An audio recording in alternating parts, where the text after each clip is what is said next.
All right. So what's up? I know it's story time. What's going on, family? Especially for those who saw my TikTok post like a day or so, 2 days ago. Um, I had a really crazy gash, man, and it resulted into a bunch of stitches, man. Stitches inside my mouth. That's kind of clearing up because those was dissolvable. Stitches underneath my chin, and the cut there. It was bad. Anywho, what happened? How did it happen? Why did it happen? I'm going to answer all those questions for you guys. And I'm going to try to get through this without being emotional. Okay? Um, Thursday night. Last Thursday, I went to work. I worked all day. Well, not all day. I got off a little early on Thursday. But I came home. I had to pack. I'm a last minute packer, and I know I'm not the only one that packed last minute. I live in VA currently, but I was going back to Chicago, which is where I'm originally from, for my father-in-law's 60th birthday party. And he's got quite the story himself, to say the least. But Friday morning, we get up, we leave at about 1 o'clock. The drive from VA to Chicago is about 10 and a half hours. Mind you, I'm probably running off at this point about 3 to 4 hours of sleep max. And then I'm going to look at straight road for 10 and a half hours. And for 5.5 of those 10 and a half hours, it's dark. Okay. I'm leaving at 1 o'clock, probably, 5.5 of those hours. Yeah, it's dark. Sun normally comes up around 6:30, especially coming from southeast coast going to the Midwest. Anywho, I get there perfectly safe. I normally drink a lot of water when I'm on the road just to kind of stay hydrated, kind of stay, try to kind of keep myself going. This particular time, I knew I was only off for like 3 to 4 hours of sleep. So I grabbed a Red Bull and I grabbed a bunch of junk food that I really didn't eat most of it. Really, I didn't really eat. I think I may have ate like, I think I had like a Snickers or something like that. Some real minor, mediocre.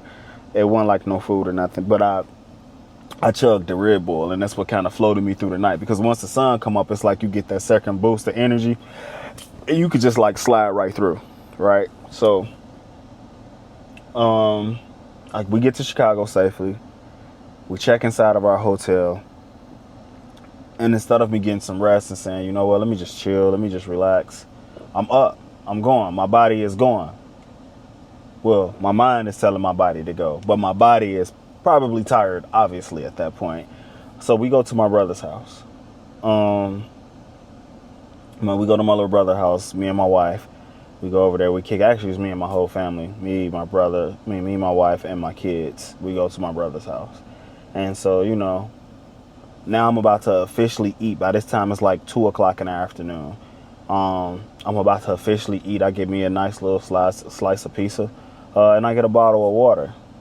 Now, mind you, I'm a smoker, or I used to be. I haven't smoked in a week now since everything happened. But I smoked. Me and my brother and my wife, we smoked. I find myself getting really, really hot, like after smoking. Now, mind you, I just ate at 2 o'clock, and the last time before that, like eating like food was probably about 12 noon Thursday. Okay, so that just kind of gives you the time space. So as we smoking, we got a nice little rotation going, man, and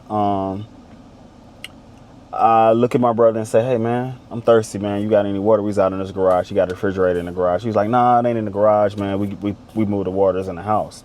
Cool, no problem. I'm going to go grab it. As I get up, I begin to feel lightheaded. And I'm taking steps. And each step that I take, I'm feeling more and more lightheaded and even more hotter. By the time I get from his garage up his stairs onto his patio to go through the sliding doors that he has at his house to enter into his kitchen to where the water is, the refrigerator is. I'm in like a leaking cold sweat, like I was playing basketball for hours, like leaking. And it's from his garage to his patio door roughly is about 25-30 feet, roughly. Maybe give or take, maybe about 10 to 15 more feet. So we're going to say at max 50 feet. From the garage to the kitchen, it looked like I had just played a couple hours of basketball, and I'm leaking sweat. Face got sweat running off of it. I'm lightheaded. Now, mind you, my wife is in the garage. When I got up, I probably just, how you start beading up on like your forehead area, was beading up. So she really ain't noticed me like sweating, because if she noticed that I was sweating and, just sweating like that, she'd have probably been like, hold on, you okay? Like, she would have made sure. But like, you know me, I'm a man. I'm straight. I'm good. I got it. Anywho.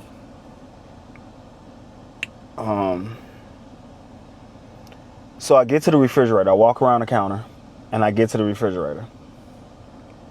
And I'm sweating. I take my shirt off. I say, you know what? I'm tired. I know that's what it is. My wife, my brother, somebody gonna come in here and be like, man, he ain't came back out with the water, see me on the couch. They gonna like he was tired. They just know where I'm at. Thank God I kind of see my brother-in-law. He's coming in through the front door. He was coming in through the front door. He had to be like by the stairs checking some mail or something from what I could remember. He see me, and I'm pretty sure he see I'm like leaking, soaking wet, and I'm looking kind of lethargic. I'm pretty sure he sees that. And by this time I'm getting weaker and weaker, and it's like I feel my body like doing something weird. I never felt it before, because I just never felt this before, and he looked at me and say, bro, you good? And what I thought I said to him is, bro, I don't feel good. But what he said I said to him was, bro, I don't. And apparently I did a free fall forward right into, like I passed out and free fell, full speed forward into his bookshelf. And that's how I got this. And then I hit the second shelf of his bookshelf. And that's how I got, this, and then the cuts. I'm going to insert the pictures of what that looked like at that moment, because now I'm healing up now. But I blacked out. And I only know that part because that's what he told me. I really can't remember anything after I told him, bro, I don't feel good. And from when he was positioning and holding my head and telling me, don't move, bro, your head is wide open, bro, and we got to call an ambulance. And I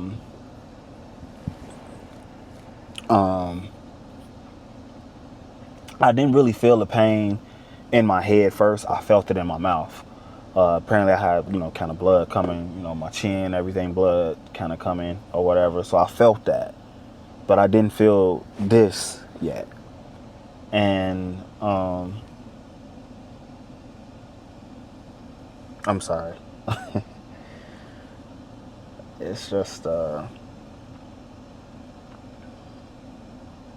this just could have been so much worse, man. I could have hit my eye, man. I could have had swelling and bleeding on the brain, man. I could have so much more could have went wrong with that. But anywho, as he's holding my head up and then he says, hey man, you bleeding real bad, I see my wife and my brother come in the room. And my brother-in-law, I didn't even know that when I fell, he left to go grab them and then came back to come like 10 and aid to me.